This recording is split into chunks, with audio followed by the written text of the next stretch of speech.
वफाकी हुकूमत की जानिब से मुल्क में माशी इस्तेकाम लाने के दावों के साथ साथ माशी इस्लाहात के भी दावे किए जा रहे हैं ताकि मुल्की मईशत में बूम एंड बस्ट साइकिल का खात्मा करके मुल्क को देर पा तरक्की की राह पर गामजन किया जा सके। जिसके बाद हमें मैक्रो सतह पर तो माशी इस्तेकाम नजर आ रहा है, मगर हमेशा की तरह इस बार भी माशी इस्लाहात में सुस्त रवि नजर आ रही है, जिसमें सबसे अहम मामला टैक्स रिफॉर्म्स का है, जिसमें टैक्स बेस को वसी करके टैक्स नेट में इजाफा करना जरूरी है, जिसके लिए सबसे ज्यादा जरूरी मईशत की डॉक्यूमेंटेशन है। इस हवाले से वजीर आजम शहबाज शरीफ की हिदायत पर कैशलेस इकॉनमी को मुल्क भर में फरोग देने के लिए 3 खसूसी कमेटियां कायम की गई थी, जिसका मकसद शहरियों और कारोबारी इदारों के दरमियान अदायगियों को आसान बनाने और डिजिटल सिस्टम के बारे में आगाही बढ़ाने समेत दीगर अमूर शामिल हैं। यानी मुल्की मईशत में शफाफियत लाने के लिए टेक्नोलॉजी के इस्तेमाल और डिजिटल लेन देन की अहमियत पर जोर दिया जा रहा है, जो यकीनन एक मुस्बत पेशरफ्त है। मगर टेलीकॉम सेक्टर में स्पेक्ट्रम की एक्सपेंशन ना होना और इस वजह से इंटरनेट की सुस्त रवि इसकी राह में सबसे बड़ी रुकावट है। टेलीकॉम ऑपरेटर्स का कहना है कि पाकिस्तान स्पेक्ट्रम की दौड़ में दुनिया से बहुत पीछे रह गया है। पाकिस्तानी टेलीकॉम ऑपरेटर्स सिर्फ 274 मेगाहर्ट्ज की बैंड में काम करते हैं, जबकि खित्ते के दीगर ममालिक 900 से 1800 मेगाहर्ट्ज के बैंड में काम करते हैं। वफाकी हुकूमत पिछले कई माह से 600 मेगाहर्ट्ज स्पेक्ट्रम की नीलामी करने का दावा तो कर रही है, मगर यह मामला मुसलसल ताखीर का शिकार है।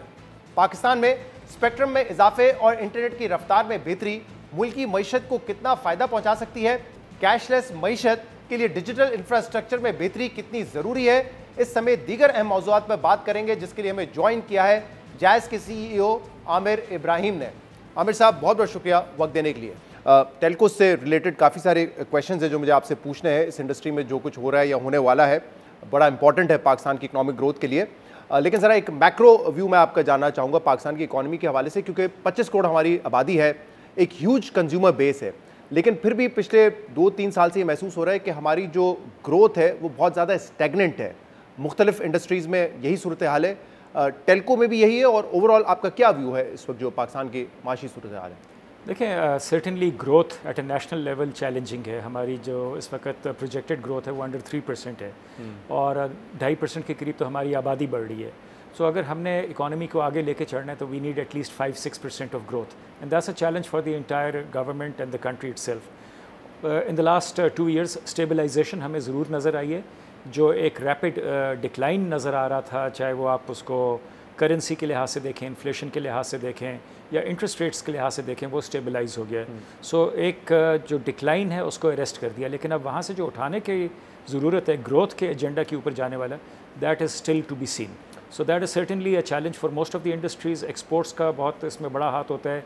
जिस तेज़ी से हम उम्मीद कर रहे थे कि एक्सपोर्ट्स बढ़ेंगे, वो नहीं बढ़ रहे। इंपोर्ट्स हमारे उसी लेवल पे हैं तकरीबन, लेकिन growth is certainly a challenge. और क्या ये महसूस हो रहा है कि पिछले 2-3 साल में जो एक स्लो इकनॉमिक ग्रोथ थी और इन्फ्लेशन बहुत ज़्यादा हाई थी, उस वजह से कंज्यूमर्स की जो डिस्पोजेबल इनकम है उस पर बहुत बुरा असर पड़ा है, उस वजह से शायद जो स्पेंडिंग उनकी पावर है वो कम हो गई है बहुत ज़्यादा? देखें, सर्टेनली, लेकिन मेरा ख्याल है, देखें इन्फ्लेशन तो इज़ बेसिकली अ कंपैरिजन के पहले क्या कीमत थी और आज क्या कीमत है, तो कीमतें बढ़ती जा रही हैं। जो बढ़ने की स्पीड है वो रेस्ट हुई है। सो इट्स नॉट कि डिस्पोजेबल इनकम आपकी बढ़ गई है। डिस्पोजेबल इनकम आपकी मतलब जिस तेज़ी से कम हो रही थी उस तेज़ी से कम नहीं हो रही, और उसका यकीनन एक इम्पैक्ट रहता है स्पेंडिंग के ऊपर। इस वक्त ऑब्वियसली जब हम इकनॉमिक ग्रोथ की बात करते हैं तो पाकिस्तान में एक बहुत बड़ा मसला ये है कि हमारी जो डॉक्यूमेंटेड इकॉनमी है, कहा जाता है उसका साइज़ शायद 50-60% हो, और बाकी आपकी अनडॉक्यूमेंटेड या ग्रे इकॉनमी का साइज़ वो भी ऑलमोस्ट मोरलेस इतना ही है। और ये बहस रहती है कि जब तक आप इनको डॉक्यूमेंटेड नहीं करेंगे तब तक आप शायद ब्रॉड बेस अपना ना कर सकें, टैक्स का जो बेस है उसको भी। और इस हवाले से जो टेलीकम्युनिकेशन है उसमें वो भी बहुत इस पर काम कर रहा है, जो कैशलेस ट्रांजैक्शंस हैं, डिजिटल ट्रांजैक्शंस हैं। क्या इतना आसान है? क्योंकि मैं कुछ नंबर्स आपके सामने रखूँगा स्टेट बैंक ऑफ पाकिस्तान के, लेकिन इसमें क्या हम एक सब्सटैंशियल ग्रोथ देख रहे हैं ओवर द ईयर्स? देखें जी, ग्रोथ है। पहली बात तो ये है कि पाकिस्तान की जो हम कहते हैं कि जो ग्रॉस डोमेस्टिक प्रोडक्ट है 400 अरब रुपए डॉलर के करीब है। कई जगहों से हम ये सुनते हैं कि maybe it's about $1 trillion.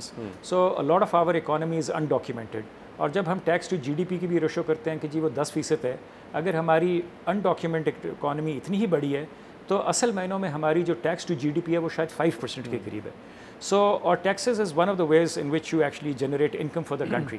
तो ये हमें ज़रूर डॉक्यूमेंटेशन की तरफ जाना चाहिए ताकि हम अपना टैक्स बेस जो है वो बढ़ा सकें। This is one of the ways of prime supporting. Minister کی جو کمیٹی ہے کیش لیس اکانومی کے، آپ اس کا حصہ بھی ہیں. جی جی بالکل. پرائم منسٹر کو یہ ایک دفعہ مشورہ دیا گیا تھا کہ جی ہماری جو ڈاکیومنٹیشن ہے اس کو بڑھانے کے لیے ہمیں جو ریٹیل سیکٹر کے اوپر جو ٹرانزیکشنز ہوتی ہیں وہ آج بھی پاکستان میں تقریباً 90 سے 95% کیش کے اوپر ہوتی ہیں، اور یہ سب سے بڑا ایک سیکٹر ہے جدھر ہماری یہاں اسپینڈنگ ہو رہی ہے. تو یہاں ہمیں ڈاکیومنٹیشن کی طرف تیزی سے جانا پڑتا ہے. He took notice of this thing, he has formed a committee on digital economy and cashless society, اور باقاعدگی سے اس کے اوپر میٹنگز ہوتی ہیں جس میں اسٹیٹ بینک بھی شامل ہے، ایف پی آر بھی شامل ہے، ministry of finance, ministry of I T, banks اور ٹیلی کمیونیکیشن کمپنی سارے مل کے بیٹھتے ہیں، اور اس کے بڑے اسپیسیفک ٹاسکس دیے گئے ہیں کہ اگلے جون تک ہم نے کہاں تک پہنچنا ہے. لیکن اوبیسلی وہ لوگ جن کے پاس ڈاکیومنٹڈ پیسہ ہے وہی ڈیجیٹل اکانومی کا حصہ بنیں گے، جو کیش میں ٹرانزیکشن کر رہے ہیں وہ تو اس میں آئیں گے نہیں. تو واٹ کمز فرسٹ، کہ پہلے آپ ان کو ڈیجیٹل پیمنٹس کی طرف لے کر آئیں یا پہلے جو ان کا بزنس ہے اس کو ڈاکیومنٹ کریں؟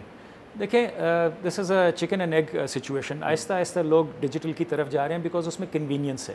ٹھیک ہے، سو آپ کنوینئنس کی طرف جائیں گے کیونکہ پیسہ کیری کرنے سے بہتر ہے کہ اگر آپ کے فون کے اوپر ہی آپ کا موبائل والیٹ ہے، آپ اس کے تھرو ایک کہیں بھی جدھر کیو آر کوڈ لگا ہوا ہے جیز کیش کا یا راست کا، تو آپ ادھر جا کے اس کیو آر کوڈ سے پیمنٹ کر سکتے ہیں. تو یہ ایک سہولت کی بات ہے کیونکہ آپ کو پیسہ نہیں کیری کرنا پڑتا.